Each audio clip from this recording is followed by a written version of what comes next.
Hello everyone. So today we are talking about orbital notation. Your topic is orbital notation.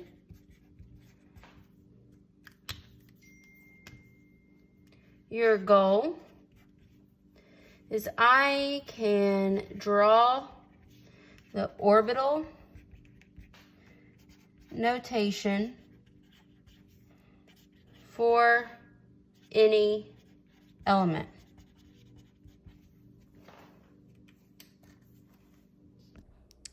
So this is just another way to show the electron arrangement in atoms, which is basically showing us the ways in which electrons are arranged in various orbitals around the nucleus of the atoms. Which, we've already talked about, that's the same thing as electron configuration. This is to help you visualize what the electrons are actually doing instead of just where they're at. Okay, there are 3 rules that we're going to have to talk about. The Aufbau principle, Pauli exclusion principle, and the Hund's rule. And they tell you how to find the electron configuration and what the electrons are doing. All right, so the first one is the Pauli exclusion principle, which states that each orbital can hold 2 electrons with opposite spins. So you notice this box, it has an arrow pointing up and an arrow pointing down. Well, each box represents an orbital. So that box can hold up to 2 electrons, and they can only be opposite facing. You'll never have a box where they're facing the same way because it's just not possible. The second rule, the Hund's rule. Electrons occupy orbitals of the same energy in a way that makes the number of electrons with the same spin direction as large as possible.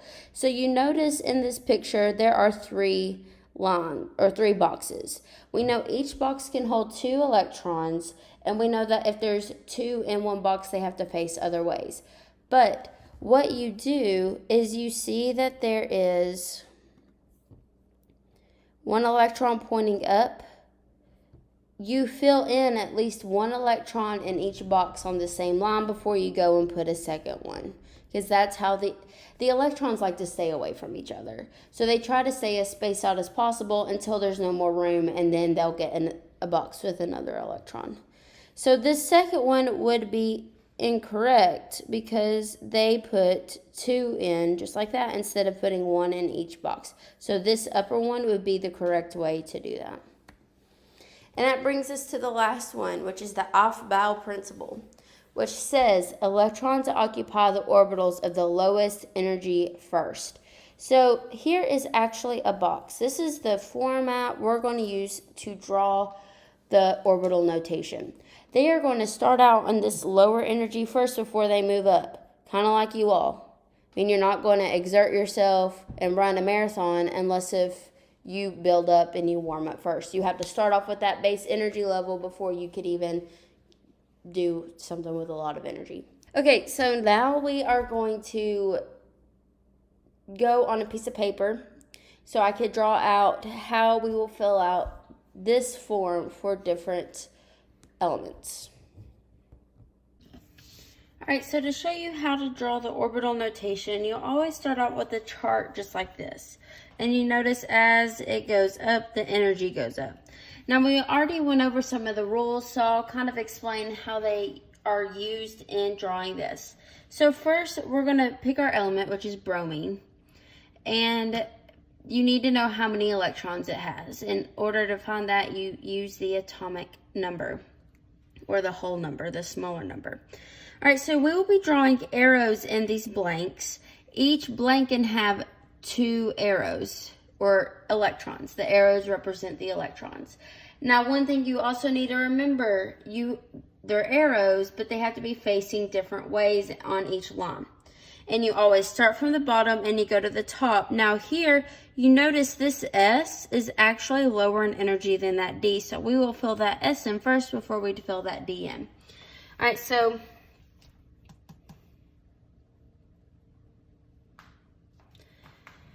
we'll start off at the very bottom. We'll draw 1 arrow going up, one arrow going down. You can draw full arrows if you want. It's just easier for me to draw shorter or half arrows. Whichever you want to do is fine. So that's 2, 3, 4.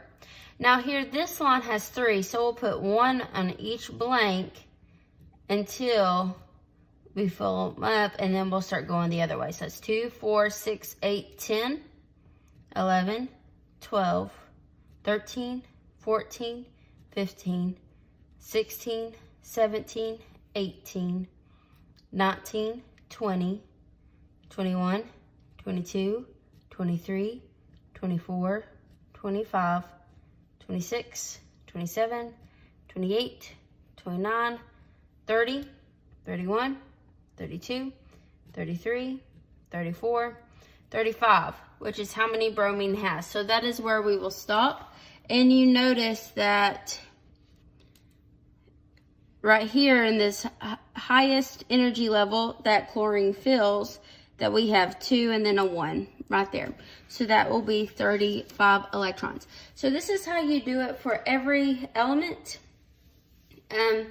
If there's more than these blanks, then the chart will end up going farther out. But I think for the most part, the majority of the elements we will use, since this is a new thing that you've learned, we'll keep with the higher or the lower number of electrons until you all know, you understand how this works.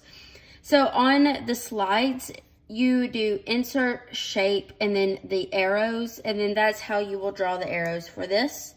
That'd be easier than printing off and drawing it. It's just inserting arrows. If you're not sure how to insert arrows, just let me know and I'll be happy to help, and I'll see you in the next video.